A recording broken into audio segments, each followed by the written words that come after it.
유한한 삶에서 생각하며 지혜롭게 살기 유한입니다.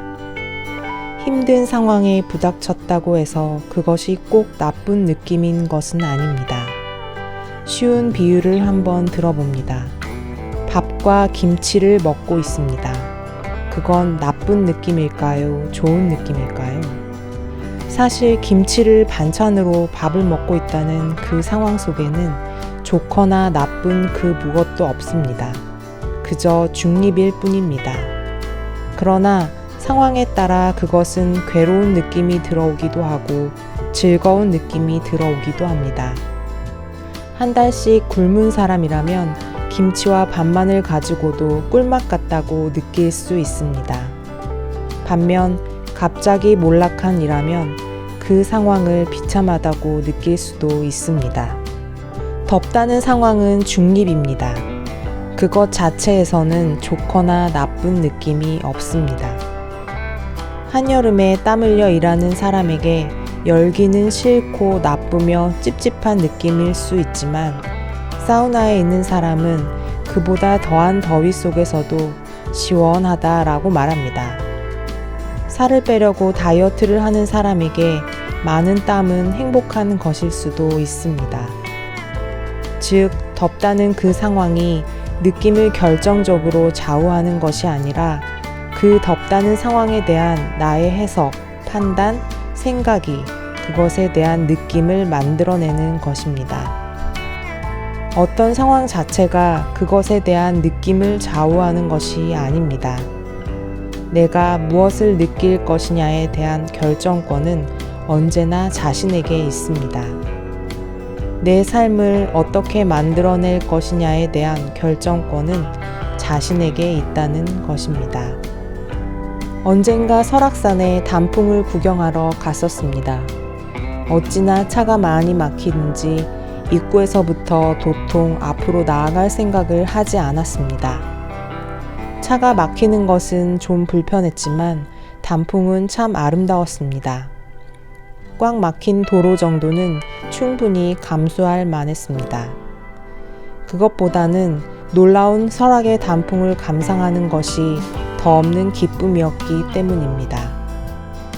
꽉 막힌 도로와 아름다운 단풍처럼 우리 주변에는 항상 나쁜 일과 좋은 일이 동시에 있습니다.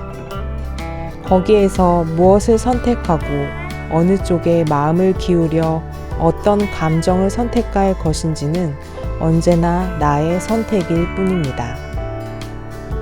뒷산은 온통 단풍으로 물들고 가을이 절정으로 치닫고 있더라도 컴퓨터 모니터 속에서 일과 지지고 볶으며 싸우는 사람이 있고 그런 바쁜 일과 중에도 틈나는 대로 단풍을 바라보면서 감탄할 줄 아는 사람도 있습니다.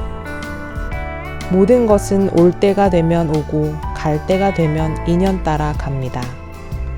그것은 좋거나 나쁜 것이 아니라 그저 시절 인연 따라 그렇게 흘러갈 뿐입니다. 재행무상이 진실이듯 변화하는 것은 그대로 진실입니다. 그것을 내가 어떻게든 붙잡아 두려고 하거나 더 많이 가지려고 할 필요는 없습니다. 내 인생에 무엇이든 오고 가도록 허락해 주는 것입니다.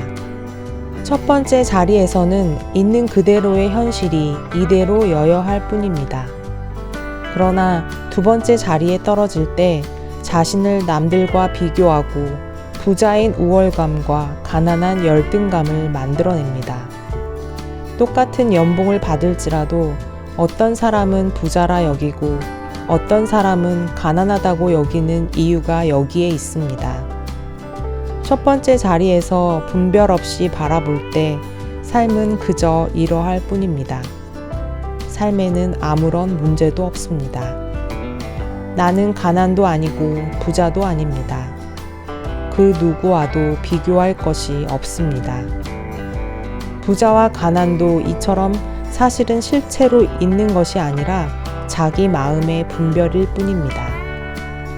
당신은 첫 번째 자리와 두 번째 자리 중 어디에 있습니까?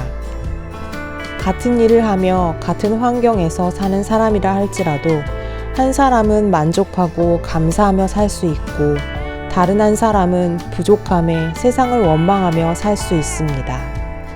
같은 환경 속에서 한 사람은 부자를 경험하고 다른 한 사람은 가난을 경험할 수도 있습니다. 모든 것은 자기 의식의 문제일 뿐이기 때문입니다. 환경 자체는 그저 있는 그대로일 뿐 좋거나 나쁜 것이 아닙니다. 사람의 생각, 판단, 분별, 의식 속에서 그 환경에 대한 자기만의 해석이 천차만별로 드러날 뿐입니다. 괴로운 삶이 있는 것이 아니라 삶에 대한 나의 해석이 괴로울 뿐입니다. 현실이 고통인 것이 아니라 현실에 대한 해석이 고통스러울 뿐입니다. 주위에서 그 누가 뭐라고 할지라도 어떤 일이 벌어질지라도 그 모든 것은 내 의식의 분별이 만들어낸 환영이며 허상과 같은 것임을 알아 거기에 쉽게 끌려다니거나 휘말리지 않아야 하겠습니다.